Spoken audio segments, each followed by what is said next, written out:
তো guys death নোটের episode নম্বর 23-এর শুরুতে আমরা মিশার অ্যাড দেখতে পাই এবং দেখতে পাচ্ছ অ্যাডের কি সাইজ রে ভাই, মানে অ্যাড দেখে তো আমার মাথা পুরো টাসকে খেয়ে গিয়েছে। এটা কিসের বিজ্ঞাপন ছিল রে ভাই, কি এটা ভাই? তো যাই হোক আমরা দেখতে পাই এখানে এলো কিন্তু মিশাকে কপি করছিল। তো এখানে আমার একটা প্রশ্ন জাগে, মিশা আসলে কিসের বিজ্ঞাপন করেছে, কোন প্রোডাক্টের, সেটা কমেন্টে একটু লিখো তো আন্দাজ করে। তো যাই হোক এরপর আমাদের ডামে গাবো সাকুরা টিভির যে ডিরেক্টর, সেই সাকুরা টিভির শো দেখানো হয় যেটা গত পর্ব থেকে চলছিল। মানে তোমাদের মনে আছে ওই শো যখন চলছিল তখনই তো হিগুচি করে কি মনসুরাকে মারার জন্য বের হয়। তো এইদিকে সাকুরা টিভিতে মনসুরা বলছে আমি ওই সব মেম্বারদের সাথে খেতে গিয়েছিলাম যেখানে কিরাও ছিল। যদি আমি এর বেশি কিছু বলি তাহলে সেখানে যারা ছিল তারা সবাই জেনে যাবে যে কিরাকে, এই জন্য আমি বেশি ইনফরমেশন দিতে পারবো না। আর ইন্টারভিউয়ার তখন বলে আচ্ছা ঠিক আছে, কোনো সমস্যা নেই, আপনি নিশ্চিন্তে আপনার সময় নিতে পারেন। আর এদিকে এল বলে দেখো হিগুচিও গাড়িতে টিভি দেখছে। আর এদিকে মনসুরা বলে অনেকদিন ধরে আমি তার উপর ইনভেস্টিগেট করছিলাম এবং আমি জানতে পেরেছি যে কিরার কাউকে মারার জন্য দুটো জিনিসের প্রয়োজন হয়। যদিও এটা অনেক আগে থেকে আমরা হয়তো আন্দাজ করতে পেরেছি, তবে এখন আমি পুরো কনফার্ম। আর এদিকে তখন হিগুচি মনে মনে বলে বাহ তুমি তো অনেক বেশি কিছু জেনে গিয়েছো, হ্যাঁ না আমার চেহারার প্রয়োজন হয়। আর এদিকে মনসুরা বলে কিরার কাছে আমার ওই দুইটা জিনিসের মাত্র একটা জিনিস রয়েছে, তার জন্য আমি সেবো আমার কিছুই করতে পারবে না। তো হিগুচি তখন বলে ও আচ্ছা আমি তোমার চেহারা জানি কিন্তু আসল নাম জানি না, এই জন্য সেফ ফিল করছো। এর মানে হচ্ছে তুমি আসল নামটা তো নিয়ে আসোনি এবং তোমার আসল নামের রেকর্ড সব জায়গা থেকে সরিয়ে দিয়েছো। বাহ তুমি তো খুব ভালো বুদ্ধিমান। তাহলে যদি এটাই হয় তাহলে তুমি ইউএসসিডা প্রোডাকশন ও নকল নাম নিয়ে গিয়েছিলে, তো ওই প্রোডাকশনে গিয়ে তোমার নাম খোঁজার কোনো মানে হয় না। হিগুচি তারপর জিজ্ঞেস করে র্যাম তোমার কি মনে হয়? র্যাম বলে আমার আর কি মনে হবে। আর এদিকে লাইট আর এল যখন দেখছিল তখন লাইট বলে ওঠে র্যামকে গাড়িতে তো একাই রয়েছে, ও কার সাথে কথা বলে? গাড়িতে দেখি আরো কেউ লুকিয়ে রয়েছে, এমনটা হতেই পারে না। আর সে ফোন ইউজ করছে না, হতে পারে রেডিও ইউজ করছে। তো এল তখন বলে গাড়িতে রেডিও নেই। আর ফ্রেডি যখন ওই গাড়িতে বায়োটেপ এবং সিসি ক্যামেরা লাগিয়েছিল ও খেয়াল করেছিল যে আর কোনো ইলেকট্রিক ডিভাইস আছে কিনা এবং যা ছিল সব রিমুভ করে নিয়েছিল। আর এদিকে হিগুচি বলে যদি আমি ইউসিডা প্রোডাকশনে গিয়ে ওর ব্যাপারে কোনো ইনফরমেশন না পাই এটা কি হতে পারে, তাহলে ওখানে যাওয়া কি ঠিক হবে? র্যাম বলে আমি কিভাবে জানবো? হিগুচি বলে ও এমনিতে অনেক স্মার্ট, আগে থেকে সবকিছু ধ্বংস করে দিয়েছে, হয়তো টিভিতে আসার আগে এতটুকু সাবধান তো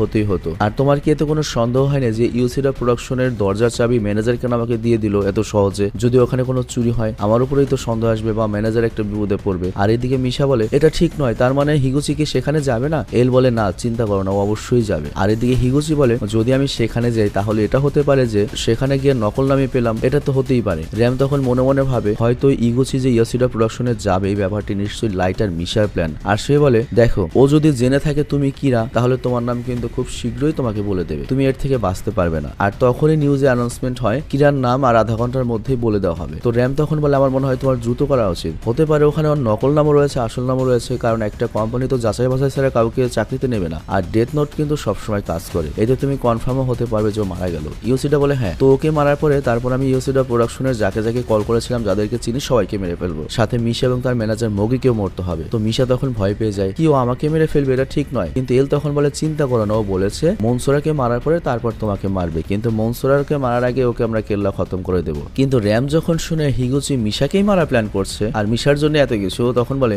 মন দিয়ে আবার ভাবো, তোমাকে শুধুমাত্র তাদেরই মারা উচিত যাদেরকে তোমার মারতে হবে। তুমি যদি যাদেরকে কল করেছিলে সবাইকেই মারো তাহলে তোমার কল হিস্ট্রি চেক করে কিন্তু তুমি বিপদে পড়তে পারো। হিগুচি বলে হ্যাঁ র্যাম তুমি তো অনেক স্মার্ট, ঠিক আছে আমি আমার কল হিস্ট্রি ডিলিট করে তারপর ওদেরকে মারবো। র্যাম বলে না, টেলিফোন কোম্পানির কাছে কি আর তোমার কল রেকর্ড থাকবে না, এটা করো না। আর এদিকে লাইট বারবার রেগে যাচ্ছিল যে হিগুচি কার সাথে কথা বলে, কে এটা র্যাম কে কার সাথে কথা বলছে।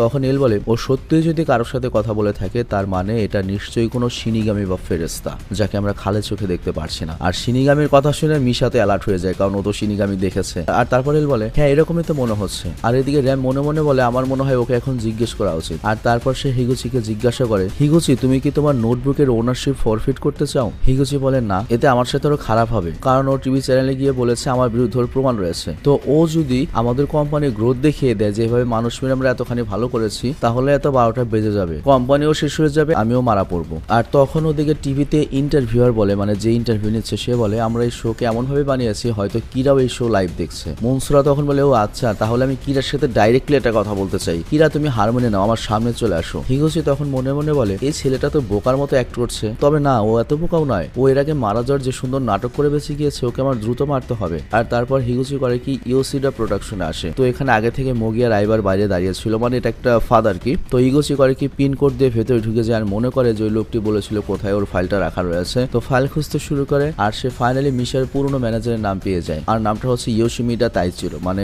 মনসুরার নকল নাম এটা রেখে দিয়েছে। তো এদিকে এল ক্যামেরা দেখে বলতে থাকে হিগুচি এবার আমাদের দেখাও তুমি কিভাবে মানুষ মারো। তো এরপর হিগুচি করে কি ডেথ নোট বের করে আর ওদিকে মগি আর আইবার ওকে অ্যারেস্ট করার জন্য রেডি হয়, কিন্তু হিগুচি তার নাম ডেথ নোটে লিখে দেয়, মনসুরার, এবং তারপর ফাইলটা ভদ্র মতো আবার ডয়ারে রেখে বন্ধ করে দেয়। আর এরপর সেখান থেকে নিশ্চিন্তে বেরিয়ে যায়। তো লাইট তখন বলো তো কিছুই করলো না, শুধু একটা খাতায় ওর নাম লিখে চলে যাচ্ছে। ওকে তাহলে এখন ওকে মারবে না? তো হিগুচি চলে যেতে থাকে। আর মোগি বলে ও তো চলে যাচ্ছে, ওকে কি ধরবো? এর বলে না না, আমরা এখনো জানতে পারিনি ও কিভাবে মারে, হয়তো গাড়িতে কিছু করবে। আর গাড়ির ক্যামেরা অন করে দেয়। আর তারপর এখানে দেখা যায় হিগুচি অনেক শান্ত হয়ে বসে রয়েছে। তো লাইট তখন হিগুচিকে এত শান্ত হয়ে বসে থাকতে দেখে অবাক হয়ে যায় এবং বলবো এত শান্ত হয়ে আছে কেন? কিছুক্ষণ আগেও মনসুরাকে মারার জন্য বিচলিত ছিল। এল তখন বলে হ্যাঁ, যদি ওর নামের প্রয়োজন হতো তাহলে তো ওই ফাইলটাই নিয়ে আসতো, কিন্তু ফাইল রেখে চলে এসেছে, হয়তো খালি ওই ফাইলের নামটা লিখে নিয়ে চলে এসেছে, কিন্তু মারবে কিভাবে? তো এদিকে হিগুচি টাইম গুনছিল, ফাইনালি 40 সেকেন্ড হয়ে যায়, কিন্তু তখনও মনসুরা মরে না। উল্টো মনসুরা টিভিতে বলতে শুরু করে কিরে একজন খুনি, আমি ওকে ক্ষমা করবো না। তো হিগুচি টেনশনে পড়ে যায়, ও মরলো না কেন আর চিৎকার করতে থাকে। আর লাইট বলে ওই কথা বললো কেন যে এখনো মরেনি কেন? তার মানে অলরেডি কি মনসুরাকে মারার ট্রাই করেছে? কিভাবে ট্রাই করলো, কখন করলো? তার মানে কি ও যখন ওই খাতায় নাম লিখেছে তখনই মারা যাওয়ার কথা ছিল? তুমি কি মনে করবে এল, তুমি কি এভাবে দেখতেই থাকবে? আমার তো মনে হয় ও শুধুমাত্র মনে মনে কাউকে ভাবলেই মানুষকে মারতে পারে। এল তখন বলে মনে মনে ভেবে এটা কি হচ্ছে আমি বুঝতেই পারছি না, সে কিভাবে মানুষকে মারে। তবে আমরা একটা কাজ করতে পারি, এখন ওকে আমাদের ধরতে হবে, ওকে ধরে ওর মুখ থেকে বের করব। আর তারপর আবার হিগুচির সিন দেখানো হয়। হিগুচি বলে আমার হাতে খুব বেশি সময় নেই। সে মিসাকে কল করে, কিন্তু মিসা আবার ফোন কেটে দেয়। আর হিগুচি তখন বলে ওর চেহারা আমার মনে আছে, মানে মনসুরার। আর আমি যদি অফিসে যাই সেখানে অবশ্যই ক্যামেরার ফুটেজ থাকবে, আর ক্যামেরার ফুটেজ থেকে আমি মনসুরাকে দেখতে পারবো। কিন্তু ওর যে নাম, ওর নামের জন্য আমি শিনিগামি রাইস নিতে পারি, কিন্তু তার জন্য তো আমার অর্ধেক জীবন দিতে হবে। কিন্তু মনসুরা যদি আমার নাম অ্যানাউন্সই করে দেয় তাহলে তো আমার পুরো জীবনই শেষ। আমি কি করবো? কোনো ব্যাপার না, জীবন যদিও ছোট কিন্তু সুন্দরভাবে বাঁচতে হবে। তো এর জন্য হিগুচি র্যামকে বলে র্যাম চলো ডিল করি। লাইটের দিক থেকে বলে ডিল? কিসের ডিল? আর এই র্যামকে আমি কিছুই বুঝতে পারছি না, সত্যি কি স্বর্গ থেকে ক্রীড়া শক্তি আসে? এল বলে না, আমি কিছু জানি না এখানে কি হচ্ছে। লাইট বলে তাহলে র্যাম কে?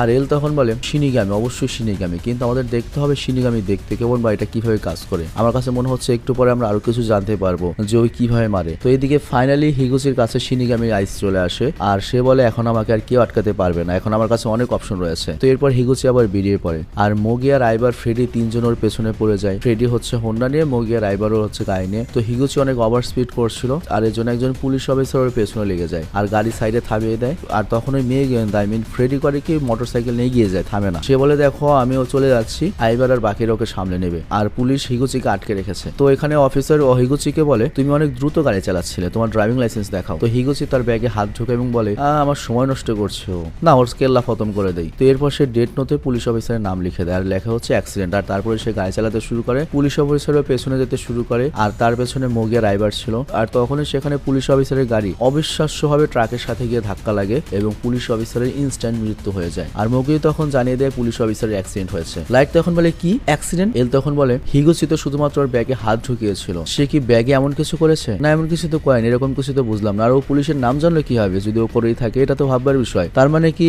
ও চেহারা দেখে সেকেন্ড কিলার মতো এখন যে কোনো নাম জানতে পারে? লাইট তখন বলে র্যাম ডিল ওটার পরেই কি ওরই পর আসলো? এল তখন বলে হতে পারে, সে যদি কারো চেহারা দেখে মারতেই পারে তো সেই হিসাবে মনসুরার তো মরে যাওয়ার কথা। এগুলো কি হচ্ছে আমি কিছু বুঝতে পারছি না। তো এরপর এল সবাইকে বলে আমরা হিগুচিকে আর খোলা ছাড়তে পারবো না, ও খুবই ডেঞ্জারাস হয়ে গিয়েছে, ওকে ধরে ফেলতে হবে। কারণ হিগুচির কাছেও সেকেন্ড কিলার মতো পাওয়ার রয়েছে এবং সে চেহারা দেখে যে কোনো নাম জানতে পারে। কিন্তু আমরা যখন ওকে অ্যারেস্ট করতে যাবে এই কথাটা কিন্তু মাথায় রেখে আমাদের চেহারা ওকে দেখানো যাবে না। তো এরপর এল করে কি পুলিশ ডিপার্টমেন্টে কন্ট্যাক্ট করার বলে আমার নাম হচ্ছে এল, আর আমি এটা জেনে গিয়েছি যে কিরাকে, আর সে হিবিয়া থেকে শিবুয়া যাচ্ছে আর একটা লাল পোর্শে গাড়িতে করে হাইওয়ে রোড 1 এর উপর দিয়ে যাচ্ছে। তো আমাদের ওকে থামাতে হবে। তো এই জন্য সকল পুলিশ অফিসারদেরকে বলে দিন তারা যেন পিছু না করে, কারণ পুলিশের মৃত্যুর রিস্ক রয়েছে, আমরা এটা হ্যান্ডেল করব। আর তখন লাইট বলে সাকুরা টিভিতে যে অনুষ্ঠানটা হচ্ছে পরবর্তী যে বিজ্ঞাপন বিরতি আসবে তখনই কিন্তু আমরা মনসুরাকে চেঞ্জ করে ম্যানিকুইনকে বসাবো, ঠিক আছে? আর মনসুরার অডিওতেই ব্রডকাস্ট চলতে থাকবে যেটা আমরা আগে রেকর্ড করে রেখেছিলাম, এবং যতজন ভেতরের লোক ছিল সাধারণ মানুষ তাদেরকে বের করে দিতে হবে। তো এরপর এল বলে ঠিক আছে, আর লাইট চলো এবার বের হই। তো এরপর এল করে কি মিশাকে হ্যান্ডকাপ করায় আর বলে আমাকে কিছুক্ষণের জন্য তোমাকে বন্ধে রাখতে হবে, প্লিজ বোঝার চেষ্টা করো। তো এরপর এল করে কি মিশাকে চেন দিয়ে বেঁধে ফেলে আর ছাদ থেকে একটা হেলিকপ্টার নিয়ে নেয়, আর হেলিকপ্টারে এল লাইট আর ওয়াতারে ছিল। তো লাইট বলে এল আমি জানতাম না তুমি হেলিকপ্টার উড়াতে পারো। তো অ্যাকচুয়ালি এটা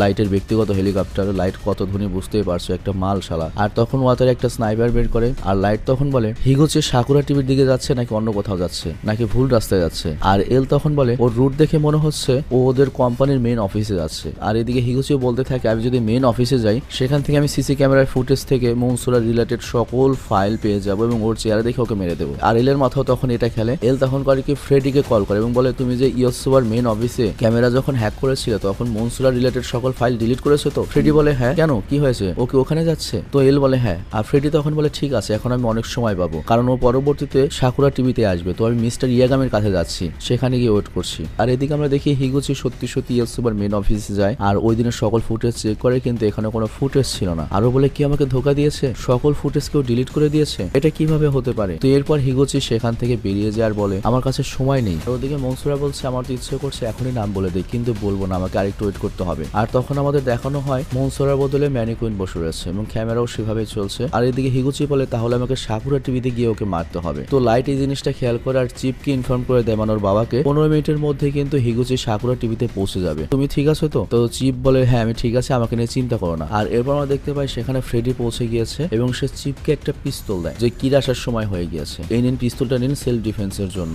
আবার ওদিকে আইবার গান ইউজ করে পছন্দ করে না, তো এই জন্য আইবারের পিস্তলটাও তার কাছে ছিল। তো চিপ তো এখন বলে না আমার পিস্তলের দরকার নাই, আমি এখন পুলিশ অফিসার নই, এই জন্য আমি গান ইউজ করতে পারবো না। আর তোমার কাছেও পিস্তল থাকা উচিত নয়, কারণ জাপানের একজন নর্মাল সিটিজেনের কাছে পিস্তল থাকা ভালো কথা নয়। এরপর ফাইনালি দেখি আমরা হিগুচির সাকুরা টিভি স্টেশনে চলে আসে এবং ভেতরে সে দেখে রিসেপশন বা কোথাও কোনো মানুষ নেই। তো তখন তার কিছুটা সন্দেহ হয় এবং সে ভাবে হয়তো এই ব্রডকাস্ট সত্যি হতে পারে ভেবে সেফটির জন্য সবাই এখান থেকে পালিয়ে গিয়েছে, কিন্তু সমস্যা নেই, আমারও উপকার হয়েছে। তো আমরা যাই হোক এরপর দেখি মোগি আর আইবার দুজনে পেছন পেছন চলে এসেছে এবং ওদের মুখে হেলমেট লাগানো ছিল। তো হেগুমি যখন মেইন রুমে আসে তখনই অ্যানাউন্সমেন্ট হবে যে কি রাখে, কিন্তু এসে দেখতে পায় সম্পূর্ণ স্টুডিও খালি। কিন্তু তখনও বলে আমার খেয়াল রাখতে হবে আমি যেন ক্যামেরার সামনে না আসি। তো হিগুচি তখন দেখে এখানে ম্যানিকুইন মানে মনসুরা নেই। তার তখন অ্যানাউন্সমেন্ট করা হয় আমাদের শো এখন শেষ করতে হবে, আমাদের ক্ষমা করবেন। আর ওদিকে আমরা দেখি ফ্রেডি আর চিপ ইয়াগামে চলে আসে, পেছন থেকে মোগি আর আইবার চলে আসে, চারদিক থেকে ওকে ঘিরে ফেলে। ফ্রেডি তখন বলে হার মেনে নাও, তোমার জায়গায় থাকলে আমি কখন হার মেনে নিতাম। হিগুচি বলে না তোমাদের কথা ভুল হচ্ছে, আমি জাস্ট এখানে এই টিভি চ্যানেলের ডিরেক্টরের সাথে কথা বলতে এসেছি। আর হিগুচি মনে মনে বলে কিরার থেকে বাঁচার জন্য ওরা হেলমেট পরে রয়েছে, বাহ চমৎকার। আর তখনই হিগুচি করে কি ব্যাগে হাত দিয়ে বলে দাঁড়াও আমি তোমাদেরকে আমার কার্ড দেখাচ্ছি, আমি ইয়াসুবা গ্রুপ থেকে এসেছি। আর এই কথা বলেই হিগুচি করে কি তার ব্যাগ থেকে পিস্তল বের করে এবং ফ্রেডির উপর শুট করে, কিন্তু চিপ ফ্রেডির সামনে লাভ দিয়ে সেই শুটটা নিজের উপর নিয়ে নেয়। আর হিগুচি সেখান থেকে পালাতে থাকে আর ফ্রেডি তখন আইবারকে একটা পিস্তল এবং বলে যা ওকে ধরো। আইবার বলে আমি গান ইউজ করা যদিও পছন্দ করি না, কিন্তু এছাড়া এখন আর কোনো উপায়ও নেই। তো এরপর আইবার হিগুচির ওপর শুট করে, কিন্তু হিগুচি কোনো রকমে বেঁচে যায়। আর তারপর মোগির সবাইকে ইনফর্ম করে দেয় যে হিগুচির কাছে একটা পিস্তল রয়েছে আর চিপেরও গুলি লেগেছে। আর আইবার তোর পেছন পেছন গিয়েছে। তো চিপ এখানে বলে আমাকে নিয়ে চিন্তা করো না, আর এল আমাকে ক্ষমা করো, আমি ওকে ধরতে পারিনি, তবে আমাদের এখনই কিছু করতে হবে, এখান থেকে বের হতে হবে। তো হিগুচিও তখন বের হয়ে ফুল স্পিড ওর গাড়ি নিয়ে যাচ্ছিল। চিপ মোগি ফ্রেডি আর আইবার তার পেছনে। আর এল তখন বলে আমাদের কাছে আর কোনো উপায় নেই, ওকে যে কোনো ভাবে ধরতে হবে। ওয়াতারি তুমি কি রেডি? তো এল তখন লাইটকেও একটা গান দেয় এবং বলে তোমার নিজের ডিফেন্সের জন্য এটা রাখো, কারণ আমরা কিরাকে ধরতে চলেছি তাই না? লাইট বলে না, জাপানে একটা নর্মাল সিটিজেনের কাছে পিস্তল থাকা উচিত নয়। এল তখন হেসে বলে তোমার আব্বাও একটু আগে এই কথাই বলেছে। আর এদিকে আমরা দেখি হিগুচি ফুল স্পিডে গাড়ি চালাচ্ছিল আর তার পেছনে ওই দুইটা গাড়ি ছিল আর কি। তো হিগুচি হাইওয়েতে গাড়ি চালাচ্ছিল আর ওপরে হেলিকপ্টারে এল এবং লাইটরা চলে আসে। তো হিগুচি মনে মনে ভাবছিল এগুলো কি চলছে, এটা কি কোনো ফাঁদ ছিল? আর সে দেখতে পায় নিউজ ব্রডকাস্টও শেষ হয়ে গিয়েছে, নর্মাল নিউজ শুরু হয়ে গিয়েছে। তো হিগুচি তখন বলে প্রোগ্রাম শেষ হয়ে গেল, কিন্তু ওরা কিরার নাম বললো না, তার মানে পুরোটাই কি প্ল্যান করা ছিল? এগুলো কি চলছে? আর তখনই হিগুচি সামনে অনেকগুলো গাড়ি আর হেডলাইট দেখতে পায় এবং আমরা দেখতে পাই অনেকগুলো পুলিশের গাড়ি এসে দাঁড়িয়েছে। তো হিগুচি পুরো ধরা খেয়ে যায় এবং বুঝতে পারে সে ফাঁদে আটকা পড়েছে এবং প্রত্যেকটা পুলিশের গাড়িতে কালো গ্লাস লাগানো ছিল। হিগুচি বলে ঠিক আছে আমি বুঝে গিয়েছি, পুলিশও কিরার হাত থেকে বাঁচার চেষ্টা করছে। ওয়াতারি তখন এত পুলিশ দেখে বলে এসব কি, আমরা না পুলিশকে বলেছিলাম এখানে না আসতে? লাইট তখন বলে এই কাজটা একজন মানুষই করতে পারে, পুলিশকে এখানে একজনই নিয়ে আসতে পারে। এল তখন বলে হ্যাঁ তুমি ঠিক ধরেছো। আর তখন আমরা গাড়ির ভেতর আইজাবা আর হিডেকিকে দেখতে পাই, যারা আগে এখান থেকে চলে গিয়েছিল, মানে এই টাস্ক ফোর্স ছেড়ে চলে গিয়েছিল, কিন্তু তাদের মনের জেদ ছিল তারা কিরাকে ধরবেই। তো যাই হোক তারাই মূলত পুরো পুলিশ অফিসারকে এখানে নিয়ে এসেছে। তো যাই হোক হিগুচি তখন তার গাড়ি ঘুরিয়ে নেয় এবং সামনে একটা হেলিকপ্টার আসে আর হিগুচি সেখান থেকেও পালানোর চেষ্টা করে এবং বলে এত সহজে আমি ধরা দেবো না, কিন্তু তখন ওয়াতারি স্নাইপার দিয়ে ওর গাড়ির টায়ার পাঞ্চার করে দেয়, যার ফলে ওর গাড়ি ঘুরতে ঘুরতে করে কি অ্যাক্সিডেন্ট হয়ে যায় আর সমস্ত পুলিশের গাড়ি হিগুচির গাড়িকে চারদিক থেকে ঘিরে ফেলে। আর হিগুচিও তার মাথা নিচু করে ফেলে, মানে সে পুরোপুরি হার মেনে নিয়েছে। কিন্তু তখনই সে করে কি নিজের পিস্তলটা তুলে নেয় এবং মাথায় ধরে এবং বলে তোমরা যদি আমার কাছে আসো আমি নিজেকে শেষ করে দেবো, আমার কাছে এসো না। আর সে যখন ট্রিগার চাপতে যাচ্ছিল তখন ওয়াতারি আবার তার স্নাইপার শট দিয়ে ওর বন্দুক ফেলে দেয় আর তারপর ওদের হেলিকপ্টার ল্যান্ড হয় এবং লাইট বলে এখন খেলা তো শেষ হয়ে গিয়েছে তাই না? এল বলে হ্যাঁ। আর তারপর আমরা হিগুচির সিন দেখতে পাই, সে একদম ডিপ্রেসড হয়ে বসেছিল আর তার ব্যাগে এখনো ডেথ নোট রয়েছে। আর এখানে এপিসোডটা শেষ হয়ে যায়। তো এর মানে পুলিশ তাহলে ফাইনালি কিরাকেও ধরতে পারলো, অবশ্যই আমাদের মেন কিরাকে নয়, তবে তারপরেও এই শিনিগামী ডেথ নোট এই ব্যাপারটা পুরো দুনিয়ার সামনে পুলিশের সামনে ক্লিয়ার হয়ে যাবে। তো ভবিষ্যতে যদি আমাদের লাইট আবার কিরা হয় সেও খুব বেশি দিন টিকতে পারবে না, কারণ এই যে ঘটনাটা ঘটলো এখন সবাই ডেথ নোট সম্পর্কে জেনে যাবে এবং এই শিনিগামী ব্যাপারটা ক্লিয়ার হয়ে গেল। তো যাই হোক এই 22 পর্বের জার্নিতে যে আমরা আসলাম, এই 22টা পর্বেই কিন্তু অন্য ধরনের ইন্টেন্সের একটা পর্ব ছিল, প্রত্যেকটা পর্বই অসাম, এবং আমার কাছে মনে হয় ডেথ নোট হচ্ছে এমন একটা সিরিজ যেটা সবচেয়ে ছোট কিন্তু এন্টারটেইন দিয়ে অনেক বড় লেভেলের। সিরিয়াসলি নর্মালি তুমি ডেমন স্লেয়ার দেখো, অন্যান্য যে কোনো সিরিজ দেখো 500 পর্ব, 1000 পর্ব বা আরো বেশি পর্ব, 150 পর্ব, বাট ডেথ নোট মাত্র 37টা পর্ব দিয়ে যে রেকর্ডটা করে রেখেছে গত 17 বছর ধরে, এখনো পাগল বানিয়ে রেখেছে সবাইকে। এটা বিশাল একটা বড় ব্যাপার। তো যাই হোক, আমি বিদায় নিচ্ছি। আর তোমরা হয়তো জানো যে অ্যাটাক অন টাইটানের লেটেস্ট সিজনটা রিলিজ পেয়েছে। তো তোমরা যারা অলরেডি সেই লেটেস্ট পর্বটা দেখেছো তাদের কাছে রিকোয়েস্ট থাকবে, তোমরা কমেন্টে যদি কোনো লিঙ্ক শেয়ার করার মতো থাকে, আমাদের যে দর্শকরা রয়েছে তারা দেখতে চায় তাদের জন্য এখানে কমেন্টে দিও আর কি লিঙ্কগুলো, অথবা কমেন্টে দিলে আমার চ্যানেলেরও সমস্যা হতে পারে। আমাদের যে ফেসবুক গ্রুপ রয়েছে র্যান্ডম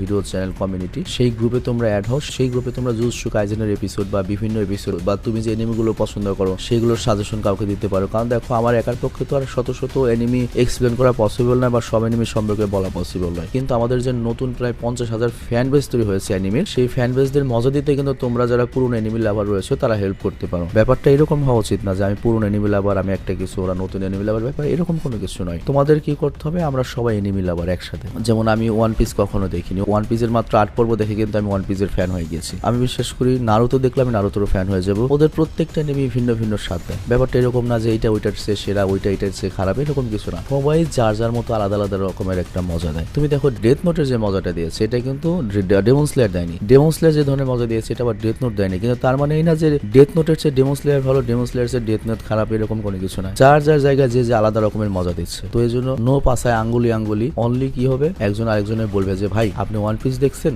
একদিন আমার নারুটোটা দেখবেন, আমার বিশ্বাস আপনার ভালো লাগবে। আবার ভাই অমুক এনিমিটা দেখবেন। তো তোমরা একজন আরেকজনকে হেল্প করবে এনিমি দেখাতে। কিন্তু সমস্যা হচ্ছে কি, আমরা বাংলাদেশিরা হচ্ছে খুবই মারাত্মক ধরনের মাদারচোদ মার্কা টক্সিক। সিরিয়াসলি এটা খারাপ লাগার কিছু নাই। প্রত্যেকটা জায়গায় কমেন্টে যাবে, তুমি ফেসবুকের প্রত্যেকটা পোস্ট দেখবে, কমেন্ট দেখবে, আমরা যে মেন্টালিটি কত খারাপ আমাদের কমেন্ট দেখলে তুমি বুঝতে পারবে। আমরা জেনারেলি খুবই খারাপ, মোস্ট অফ দ্য পার্সন আমরা খুবই খারাপ, খুবই টক্সিক মাইন্ডেড। আমরা ডিভাইডেড জিনিসটা, মানুষকে ছোট করা জিনিসটা খুব বেশি পছন্দ করি। তোমরা তো ফেসবুক চালাও, ফেসবুক দেখলেই বুঝতে পারবে। তুমি যারা কমেন্ট করে বিভিন্ন ধরনের কমেন্টগুলো তোমরা দেখবে, একটা কমেন্ট দেখলে কিন্তু বোঝা যায় যে তার মেন্টালিটি কেমন। এবং দেখবে সব জায়গায়, বেশিরভাগ জায়গায় খালি টক্সিক কমেন্ট চলে। তোর মানে কি আমাদের বেশিরভাগ মানুষ আমরা টক্সিক। আমার খুব খারাপ লাগলো একটা বলতে, বাট বলতে বাধ্য হলাম আর কি। আসলে আমরা না পারি নিজেরা নিজেদের সম্মান দিতে, আর এই জন্য আমাদেরকেও সম্মান দেয় না।